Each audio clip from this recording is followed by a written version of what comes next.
PPA 계약 최소 용량이 1메가 이상입니다. 한전 제3자 PPA, 직접 PPA 이 두 가지 방식으로 이제 거래를 하실 수가 있는데 가장 중요한 차이점은 계량기입니다.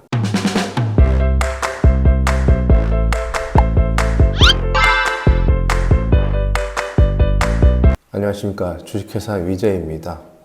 오늘은 최근에 이제 많은 기업들이 PPA를 통해서 재생에너지 전환을 하고 있는데 실제 이제 시장에 있는 많은 자료들은 대부분 기업 사이드 측에서 이제 PPA에 대한 제도 소개라든지 어떠한 경제성이 나온지에 대한 내용이 이제 상당히 많고요. 제가 봤을 때 상대적으로는 실제 기업에게 재생에너지를 팔 수 있는 그런 발전소가 검토할 수 있는 그런 자료들이 부족해서 오늘은 특별히 발전사업주를 위해서 태양광 발전소 용량이나 그에 따른 제3자 PPA와 직접 PPA 구분하는 것을 설명을 드릴 수 있도록 하겠습니다. 발전사업주분들은 잘 아시겠지만 우리나라는 태양광 설비 용량이 어느 정도 다 정해져 있습니다. 어떠한 이제 사용전 검사 기준이라든지 정부의 정책 따라 다 결정이 되고요. 우선 가장 기본적인 이제 자가소비용 태양광 사업 같은 경우는 이제 3kg가 가장 많고요. 우리나라의 대표적인 주택용 태양광 설치 용량이라고 볼 수 있습니다. 보통 500 같은 모듈 6장으로 3kg를 설치하는 거고요. 대부분의 지원 사업들이 3kg 기준으로 나오기 때문에 3kg를 많이 진행한다고 보시면 될 것 같습니다. 그 다음에 많이 하는 게 20kg 미만. 20kg 미만은 전기안전관리자가 따로 필요가 없기 때문에 많이 하는 그런 용량입니다. 그 다음에 이제 기업들이 많이 하는 것 중 하나가 이제 50kg 미만도 있습니다. 이제 부지가 넓지 않은 데서 50kg 미만으로 하긴 하는데 51kg, 52kg, 53kg 하는 경우는 별로 없습니다. 50kg 미만인 경우는 이제 역전력 계전기를 설치할 필요가 없기 때문에 50kg 미만으로 하는 경우가 많고요. 그 다음에 이제 100kg 미만을 가장 많이 합니다. 보통 태양광 모듈이나 인버터 용량 직병렬 설계도 100kg의 단위로 많이 진행되기 때문에 100kg까지 많이 진행을 하고 있고요.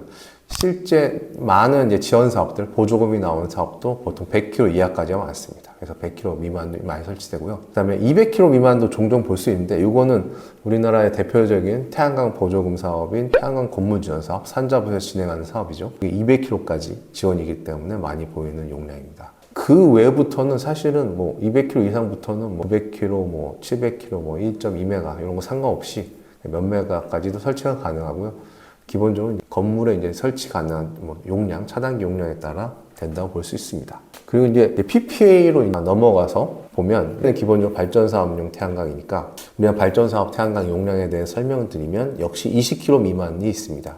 20kg 미만 역시 동일하게 전기안전관리자 선임이 필요 없기 때문에 진행하는 경우가 있고요. 30kg 미만도 많이 했습니다.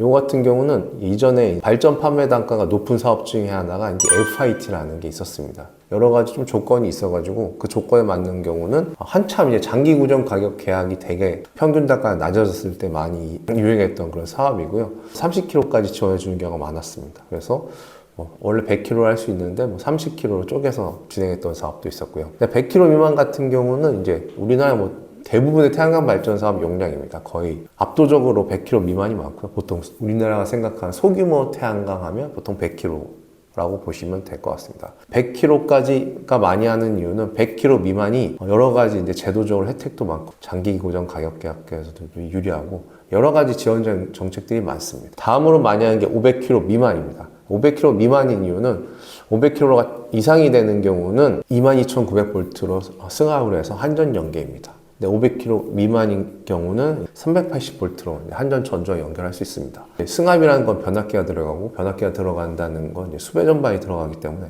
이 수배 전반 비용이 엄청 비쌉니다. 그렇기 때문에 500kg 미만으로 하는 경우가 상당히 많고 600kg, 700kg 발전소 이런 거는 보기가 어렵습니다. 저도 700kg 발전소를 한 적도 있었는데 되게 흔치 않은 상황입니다. 다음은 이제 1000kg 미만이 많습니다. 이제 1000kg 기준 미만으로 많이 하는 이유는 우리나라는 1000kg를 초과하게 되면 기본적인 사항으로 한전과 PPA 거래가 불가능하고 KFX 전력거래소 거래를 해야 됩니다. 당연히 예외는 있는데 기본적으로 KFX 거래를 하게 되면 계량기 대관 업무도 좀 복잡해지고 붙여야 되는 계량기도 비싸지고 사업주 입장에서 월 통신료도 내야 됩니다.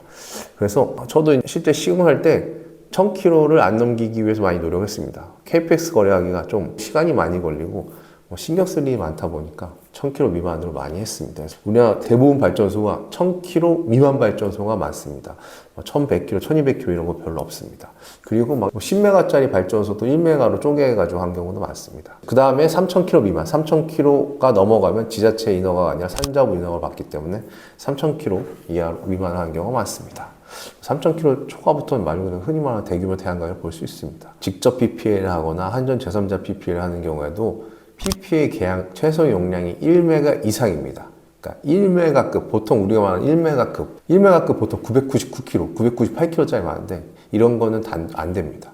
1메가 이상을 맞춰야 됩니다. 그렇게 되면 기존에 이미 KPX 거래하고 있는 것들 혹은 999km 플러스 100km를 얹혀가지고 1메가 이상을 만들어야만 이제 PPA가 가능하시다고 보면 될 것 같습니다. 그래서 이제 사업주 입장에서 봤을 때 한전 제3자 PPA, 직접 PPA 이 두 가지 방식으로 이제 거래를 하실 수가 있는데 가장 중요한 차이점은 계량기입니다. 한전 제3자 PPA로 기업과 거래를 하려면 기본적으로 그 해당 태양광 발전소 한전하고 거래를 하고 있어야 합니다. 흔히 말하는 기존에 이제 발전소 사업하시면 아시겠지만 한전 PPA를 한다고 하거든요. 보통 대부분이 한전 PPA 거래시죠. 그래서 한 달에 한번 검침해서 월일에 정산해주는 그런 거고 계량기 비용이라든지 한전 거래가 어려운 편은 아닙니다. 상당히 쉬운 편입니다.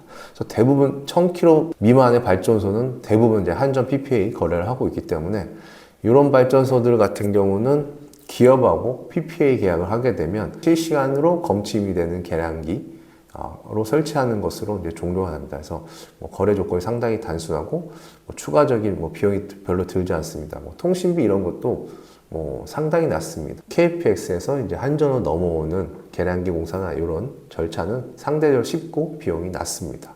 그래서 기본적으로 이제 1메가 미만의 기존 PPA 발전소는 한전 제3자 PPA라는 게 상대적으로 편리하다고 볼 수 있고요. 1메가 이하니까 보통 다른 발전소가 합쳐가지고 한다고 보시면 될 것 같습니다. 직접 PPA는 정반대로 이제 KPX 전력거래소랑 거래를 하고 있어야 되는 발전소입니다. 그래서 KPX에서 하는 가장 대표적인 사업이 이 직접 PPA하고 발전의 예측 제도라서 전력 중개 사업이라고 많습니다. 그래서 보통 이거 하면 많은 이제 업체들이 KPX 계량기로 바꿔야 된다 이런 얘기를 많이 하는데요. 기본적으로 이런 KPX하고 관련된 업무를 하면 KPX 계량기가 달려 있어야 됩니다. 이거는 직접 PPA도 마찬가지입니다. 그래서 기본적으로 직접 PPA로 만약에 직접 PPA 같은 경우는 재생에너지 전기공급 사업자가 중간에 있고 최종 끝단에 기업이 있는 그런 구조입니다. 직접 PPA를 거래를 하기 위해서는 발전소 무조건 KPS 계량이 달려 있어야 됩니다. 그래서 1메가 초과 발전소는 기존에 KPS 계량이 달릴 수 있는 거 쓰면 되고요. 한전 PPA를 하고 있는 발전소 같은 경우는 교체해야 됩니다. 가장 큰 이슈는 단순히 계량기 교체하다 끝나는 게 아니라 계량기 붙이기 위해서 여러 CT나 이런 공사를 해야 되거든요. 근데 기존에 공간에 이런 게 충분하지 않아서 공사가 좀 어려운 경우가 있습니다. 그래서 그런 좀 갈아타는 게 어렵다라고 보시면 될 것 같습니다. 그래서 기본적으로 직접 PPA로 가냐, 한전 PPA로 가냐, 이게 이제 계량기가 가장 중요하다고 보시면 될 것 같고요. 조금 애매한 게 직접 PPA에서 KPS 거래로 가기 위해서는 이 계량기 교체비가 많이 들어요. 한 대략적으로 러프하게 500만 원 정도 든다고 보시면 될 것 같고요. 이 500만 원을 과연 누가 지원해 줄 것이냐. 이게 발전 사업자가 내기도 그렇고 재생에너지 전기 공급 사업자가 내기도 그렇고 기업이 내기도 좀 어렵고 여러 가지 좀 이런 변수들이 있습니다. 그래서 어쨌든 이런 걸 해결하기 위해서 한국에너지공단에서 진행한 PPA 중개 시장에서 만약에 거래해가지고 매칭되면 이런 계량기 교체 비용도 지원해준다는 내용들이 있습니다. 그래서 그런 것도 잘 확인하시면 좋을 것 같고요. 기본적으로 이제 그런 정산 방식이라든지 이런 거 같은 경우는 두 개의 사업이 이렇게 크게 차이는 없습니다. 다만 이제 중간에 누가 껴있냐 이런 것들이 있는데 그거에 대한 이제 정산이라든지 이런 거에 대해서는 저희가 다음 영상에서 한번 좀 더 디테일하게 설명할 수 있도록 하겠습니다. 네, 그래서 장기적으로 저희 이제 기업이 이제 발전소 입장에서 계속해서 현물 시장이 유리하냐, 장기 고정 가격 계약이 유리하냐, 기업과 PPA 거래가 유리하냐, 요거는 REC 가중치나 우대 가격 이런 게 따라 다른데 제가 저번 영상에 말씀드릴 대로 그 수익을 비교하는 계산기가 있기 때문에 해당 계산을 사용하셔서 수익성 비교를 해서 천천히 미래에 대한 준비를 해가시면 좋을 것 같습니다. 그럼 다음 영상에서 뵙겠습니다. 감사합니다.